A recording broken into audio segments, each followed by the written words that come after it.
5 minutes later, she's showing him trucks. Now, I don't know. I'm just imagining that because I didn't follow her. And he says something like, are you guys flexible? Are you flexible on these trucks? But it's only 5 minutes into the deal. Should we be engaging him in the negotiations?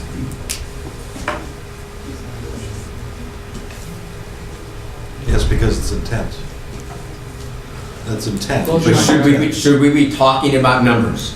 No. No. But we need to be on our game because he's starting to negotiate. I know Okay. price is important. It's important to me. I've got an inside job and an outside job. My job on the outside is to make sure we find the perfect automobile for you in color and equipment. I want to continue to help you there.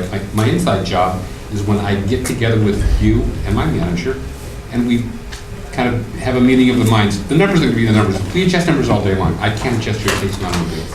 So you're thinking about the A4 in a brilliant black, right? Yeah. Okay, follow me. Very good. Excellent.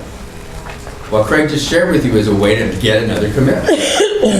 If I start saying, do you have flexibility? You say, that's the easiest part of my job. It's the easiest part of my job. It's obvious you're trying to save some money. And there's two main ways I can help you do that. It's the outside and the inside part of my job. Outside, together, we find just the right truck for you.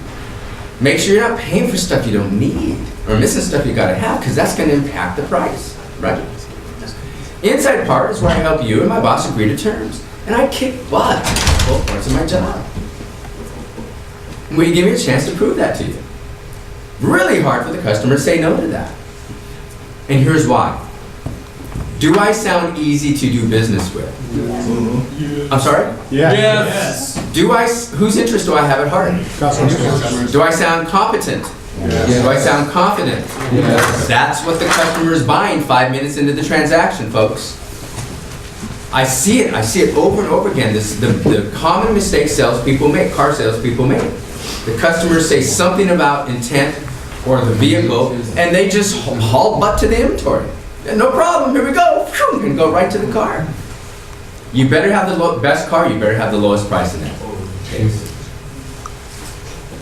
Slow down. How many of you would like to shorten the sales process? Make it quicker. Okay, put your hands down. Here's how you do it. Slow down.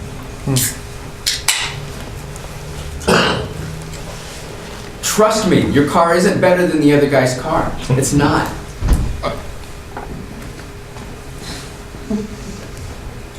I disagree with that one, but. Great, I love conviction. I love it. Because confidence needs to morph into conviction. Conviction is more compelling than confidence. Would you allow me this? Where do you work? Gresham Toyota. Would you allow me that the Toyotas at your store look really similar to the ones at the Beaverton store? Yes, yes I would. The difference is you. That's the difference. And when we haul butt to the car, we diminish what really is the difference in the customer's mind. And that is us adding value to the buying experience and the ownership experience.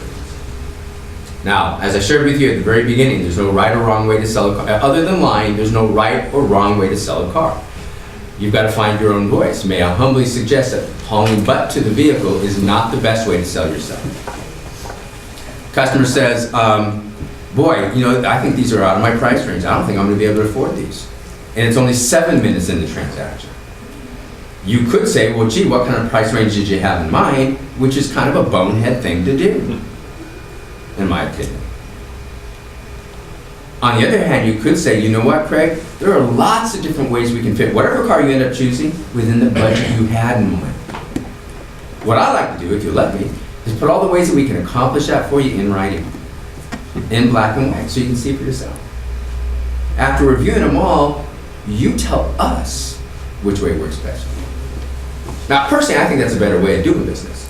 What do you think? Yeah. What did he just commit to do? Right up. Finding the car he likes and getting to the write-up.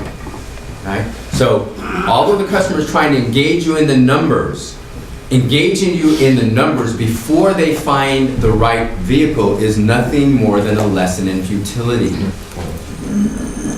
They don't know that yet. They don't get it. Some do. Many don't. That's where they need you to help them, guide them through the process. There's a reason why the process has remained the same for years and years. I'm not at all suggesting that you use process to manipulate your customer, but you do need to know that process cold, just like your product, so that you can use the steps to make it easier for the customer to make a sound decision. Make sense? Okay.